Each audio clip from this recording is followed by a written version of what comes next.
काही मंदिरं अशा ठिकाणी वसलेली असतात जिथे आल्यावर तिथल्या वातावरणामुळे वेळ कसा निघून जातो हे कळत नाही। आज मी अशाच एका ठिकाणी आलोय।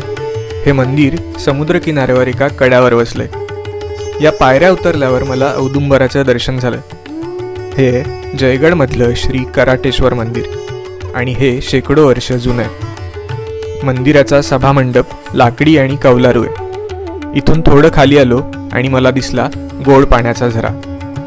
मी इथे पोहोचलो तेव्हा दुपार झाली होती। उन्हामुळे हैराण झालो होतो, पण या झऱ्यातून येणारं पाणी प्यायलो आणि इथे असलेली हिरवळ, त्यावरून ओघळणारं पाणी बघून मन आणि शरीर दोन्ही प्रसन्न झालं। या कुंडाच्या समोरच समुद्र दिसतो।